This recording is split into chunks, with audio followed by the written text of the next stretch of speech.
The RAD2x is the only plug-and-play HDMI cable for the original PlayStation that adds no lag and processes the image correctly. I recently released a video that goes into detail about why those statements are true, but this video will focus on how it's used with PlayStation consoles and one big advantage over both the competition and just plugging the console directly into a flat screen: zero lag deinterlacing.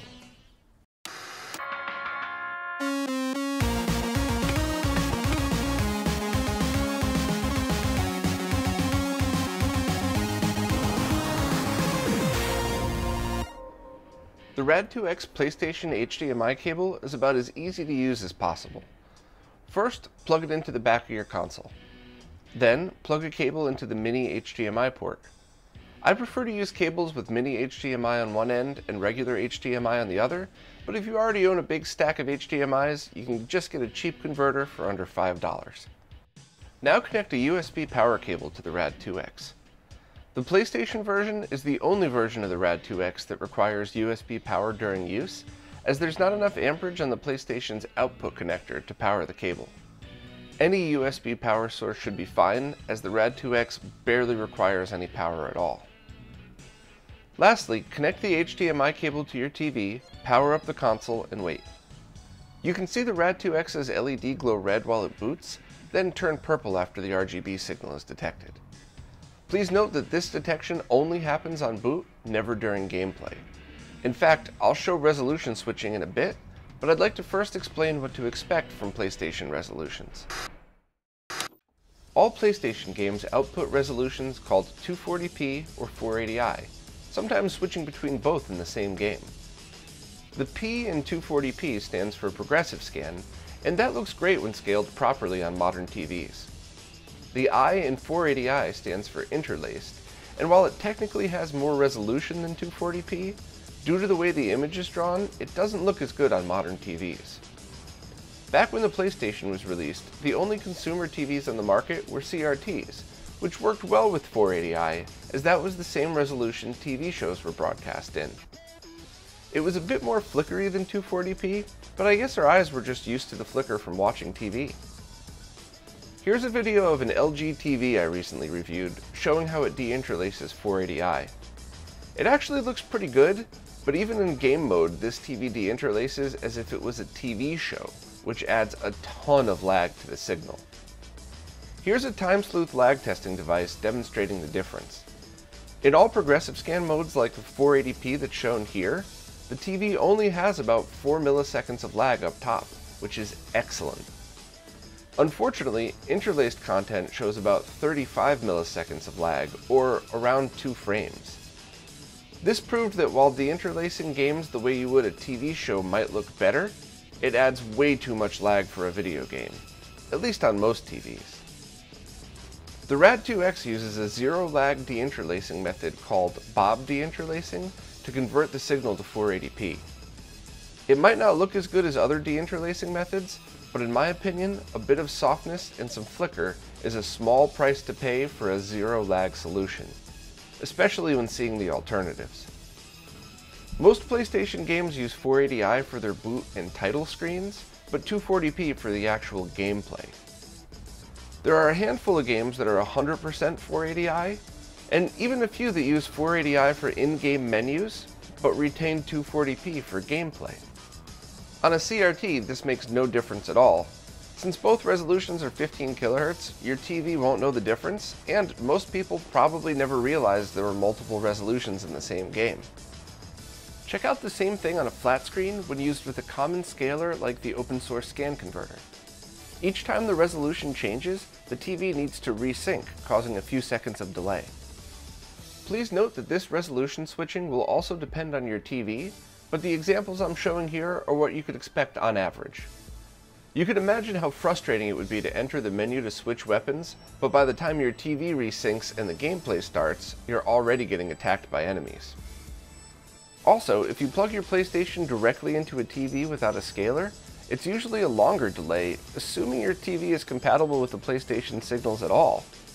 As you can see, this TV is compatible with 480i, but completely shuts off when it detects a 240p signal.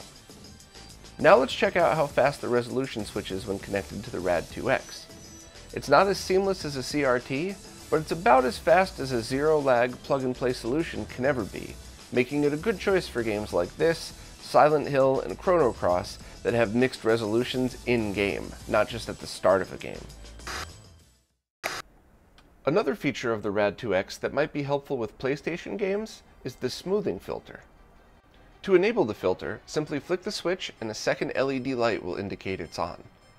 It's my opinion that 2D games don't look good with this filter on, but sometimes 3D games can really benefit from it. This filter is really just a matter of preference and doesn't add any lag or anything like that, so I suggest people try it on a few different games and in different scenarios to see when you prefer it on. For me personally, I always have the filter turned on with 480i only games and many 3D games regardless of resolution. While the RAD2X PlayStation cables are designed for the original PlayStation, they're still an excellent choice for PS2 users, but with a few things to note. First, you can power the RAD2X directly from the PS2's front USB ports. That means one less power adapter to deal with. Next, you'll need to set your PS2 to RGB mode, not component video. It's not a big deal, but I definitely wanted to mention that, as you'll need to do this before connecting the RAD2X. That's it! All PS1 games and any PS2 game that's 480i or 240p will work exactly as I've already shown in this video. Resolution is an issue with the PS2 though, as the RAD2X only accepts 240p and 480i, not 480p and above. Since most PS2 games are 480i, it's still a worthy option, as it's the cheapest plug-and-play solution that will get you a zero-lag 480i to 480p conversion. Unfortunately, that means for any game that's compatible with 480p or higher, you'll also need to get a set of component video cables and switch your PS2 back into component video mode. You'll have to deal with 480i menus and your TV switching between resolutions then, but once your game is in 480p mode, it'll look awesome. Maybe someday we'll see a version of the RAD2X designed specifically for the PlayStation 2 that can handle all resolutions, but for now, purchasing the HD Retrovision component cables and a RAD2X is still a cost-efficient and very good solution that covers all resolutions and allows you the least amount of lag possible. Once again, you could stick with just the component video cables, but if your panel takes a long time to deinterlace 480i, you're going to have a pretty laggy solution on your hands without the RAD2X. One quick thing I've heard quite a few people asking about is PlayStation 3 support, and I don't really get it. Technically it would work if you set your PS3 to 480i only mode, then set it to RGB, but I really can't understand why anybody would want to use it this way, as the PS3 already has an HDMI output that supports all resolutions. Maybe I'm missing something, but I'd always rather just use the PS3's built-in HDMI output. I guess the option's there if you want it though. Well, that's it for this time. If you'd like more details and some technical explanations as to why the RAD2X is the only HDMI cable for the PlayStation that I currently recommend, please check out the original unveiling video. Also, if you liked what you saw, please consider signing up for any of the support services such as Subscribestar or Patreon, as without your help, none of these videos or any of the behind-the-scenes research that goes into them would ever happen.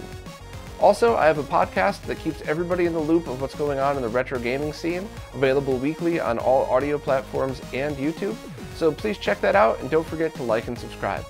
Thanks, and I'll see you next time.